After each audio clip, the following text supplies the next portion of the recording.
Hai pelajar, saya Cikgu Kartik, Guru Pengajian Perniagaan Pusat Tingkatan 6 SMK Tinggi Setapak, Kuala Lumpur. So, hari ini kita akan bincang bahagian yang ke-12, iaitu berkaitan dengan kemudahan dan bantuan. Ini bahagian terakhir dalam bab keusahawanan. Okay? So, kita dah bincang sebelum ni bagaimana cara mulakan perniagaan, apakah bentuk modal dan juga sumber modal yang boleh diperoleh oleh usahawan. So, hari ini kita akan bincang apakah jenis kemudahan. Okay?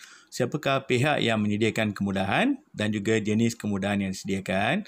So, di sini ada fakta khusus ya, iaitu bantuan kewangan, tapak kilang, khidmat nasihat dan perundingan, pembangunan usahawan. Ada 4 bentuk bantuan. Boleh tambah satu lagi iaitu pemasaran. Okay? Dalam sukatan, dia bagi 4. Okay? Boleh tambah satu lagi iaitu pemasaran. Jadi kita akan belajar apa dia bantuan dan siapa yang bagi bantuan ni. Okay?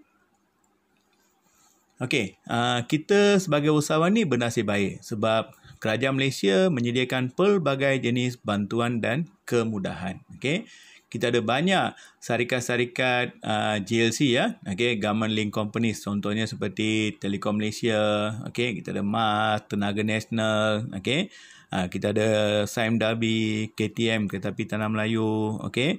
Banyak syarikat GLC ni memberi bantuan kepada usahawan, okey.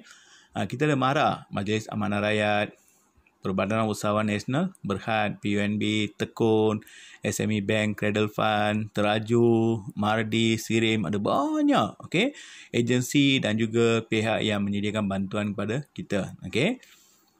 So, apakah bentuk bantuan? Yang pertama dikenali sebagai bantuan kewangan. Okay? Monetary aid, bantuan kewangan. Bantuan kewangan ni mungkin berbentuk wang tunai, grant, subsidi, pinjaman atau jaminan pinjaman. Okey, so bantuan tidak semestinya wang tunai. Kerajaan boleh bagi grant, kerajaan boleh bagi subsidi, okey, iaitu potongan kos ke pinjaman, jaminan pinjaman dan sebagainya. Okey. Siapa yang menyediakannya? Ada banyak pihak, ada 3 pihak utama iaitu bantuan kerajaan, pihak kerajaan. Bantuan kerajaan ni contohnya daripada Kementerian Perdagangan Dalam Negeri, Hal-Ehwal Pengguna, KPDN, HEP. Okay? So, kementerian ni ada sediakan kemudahan pembiayaan mikro. Mikro maksudnya kecil. Okay? So, pembiayaan mikro untuk penjaja dan perniagaan kecil dan juga dana pembangunan franchise. Okay? Jadi, kalau kita terlibat dalam perniagaan franchise, bolehlah kita mohon dana daripada KPDN, HEP. Okay? Yang kedua, kita ada Kementerian Pertanian dan Industri Makanan atau dikenali sebagai MOA. Okey, so kementerian ni ada sediakan kemudahan seperti Grant Agropreneur Muda. Okey, ini untuk usahawan muda yang ingin melibatkan diri dalam bidang pertanian. Okey, dan juga matching grant pemadanan. Okey, mereka yang terlibat dalam industri pertanian. Okey. Kita ada Kementerian Pelancongan Seni dan Budaya Malaysia, MOTEK. Okay, so kementerian ni ada sediakan bantuan seperti tabung as pelancongan dan juga tabung infrastruktur pelancongan. Ini untuk mereka yang terlibat dalam aktiviti pelancongan. Contohnya nak buka resort, pusat peranginan, hotel, okay, homestay. Infrastruktur pelancongan ni contohnya seperti kamu nak mulakan sebuah ticketing agency tiket, okay. Kamu nak buka sebuah agensi pelancongan, okey, semua ni kamu boleh minta bantuan daripada Kementerian Pelancongan atau MOTEK, okey. Agensi kerajaan dan badan berkanun, okey. Kita ada banyak agensi seperti MARA. MARA ada menyediakan pembiayaan usahawan, skim pembiayaan kontrak, okey, usahawan Bumi Putera yang mendapat kontrak, contohnya membina bangunan sekolah ke, mereka boleh mohon pinjaman MARA, okey. PUNB, Perbadanan Usahawan Nasional Berhad, ada sediakan skim Prosper. Syarikat Jaminan Kredit atau dikenali sebagai CGC ada menyediakan kemudahan pinjaman BIS wanita, skim BIS maju dan juga skim BIS SME atau IKS. Okay. Tekun Nasional, skim pembiayaan tekun niaga. Ini agensi kerajaan. Bagi contoh agensi dan juga jenis bantuan. Okay. Pihak swasta, kita ada bank perdagangan seperti Maybank, CIMB yang menawarkan pinjaman perniagaan. Okey, syarikat kredit contohnya MB, SB, Malaysian Building Society Berhad ada menyediakan pinjaman perniagaan. Okey, so ada 3 pihak ya. Ingat definisi dia dalam bentuk tunai, grant, subsidi, pinjaman atau jaminan pinjaman. Okey, siapa yang bagi? Kita ada bantuan kerajaan, yang kedua agensi kerajaan dan yang ketiga pihak swasta. Jadi yang kerajaan tu bagi contoh kementerian, agensi contoh MARA, pihak swasta seperti bank. Okey, so ada contoh dan juga apakah jenis skim yang ditawarkan. Okey. Okey, yang kedua bantuan tapak kilang. Okey, infrastruktur, ruang niaga dan prasarana. Okey. So, di sini kerajaan atau pihak swasta ni ada sediakan tempat perniagaan. Okey, seperti tapak kilang, ruang pejabat. Okey. Apa kelebihannya? Mereka ada kemudahan prasarana yang lengkap. Contohnya dunia sekarang ni kalau kita nak berniaga kita perlukan internet. Okey. So, ada kemudahan wifi yang lengkap, wifi yang laju. Okey. Lepas tu, lokasi yang strategik seperti kemudahan yang lengkap, ada sistem pengangkutan yang baik, ada highway. Okey. Kadar sewa yang berpatutan untuk usahawan. Itu tapak kilang, okey, atau ruang niaga.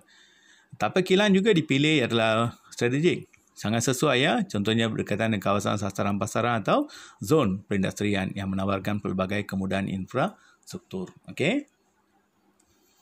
Okey, siapa yang sediakannya? Kita ada agensi kerajaan atau badan berkanun, contohnya MARA. Okey.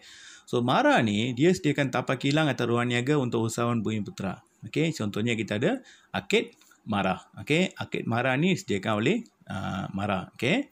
Kalau kita pergi kawasan Kuala Lumpur kan, Jalan Tunku Deraman, kita ada Arkade MARA. Okey.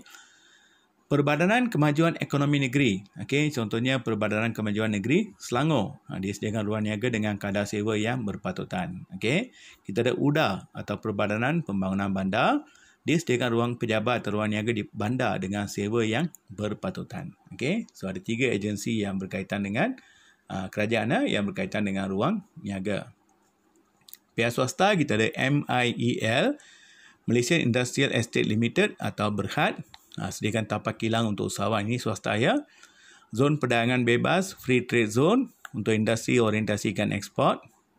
Kawasan keutamaan custom atau Preferential Custom Area, okay, lokasi berdekatan dengan pelabuhan, lapangan terbang dan sebagainya. LMW, License Manufacturing Warehouse, ini kemudahan gudang untuk syarikat keluarkan atau simpan barang untuk ekspor. Okay, so 4 kemudahan ni disediakan oleh pihak swasta. Okay, dah sampai ke akhir. Apakah contoh soalan dan jawapan yang kita perlu bagi ya? Nyatakan 4 jenis bantuan kepada usahawan. Okey, ini fakta khusus. 4 jenis bantuan ialah bantuan kewangan, bantuan tapak kilang, bantuan idpan nasihat dan perundingan, pembangunan usahawan. Okey, sebut 4 ni kamu dapat 4 markah. Okey. Uraikan 2 bentuk bantuan yang disediakan kepada usahawan. Uraikan 1 fakta, 1 uraian. Jelaskan 2 bentuk bantuan. 1 fakta, 1 uraian, 1 contoh. Okey, contoh ni kenalah bagi nama agensi atau badan dia. Okey. Jelaskan jenis bantuan kepada usahawan yang berikut. Bantuan kewangan 2 markah. So berikan maksud, contoh agensi. Tapak kilang pun sama ya, maksud, contoh agensi. Okey. Jelaskan bantuan kewangan disediakan oleh kerajaan kepada usahawan. Yang ni kena bagi maksud. Okey. Lepas tu berikan beberapa jenis kemudahan atau agensi yang menyediakan kemudahan ni. Okey, yang ni pun sama, bantuan tapak kilang. Okey, explain, lepas tu berikan contoh kerajaan atau swasta. Okey, alright. So harap apa yang cikgu sampaikan ni bantu kamu ya. Okey, harap you like it. Bagilah komen kalau kamu rasa ada sebarang kekurangan ke atau yang cikgu boleh baiki, jangan segan silu bagi komen. Jangan lupa share dengan kawan dan juga jangan lupa subscribe. Okey, so harap apa yang cikgu sampaikan ni bantu kamu. Wish you good luck and selamat belajar. Bye.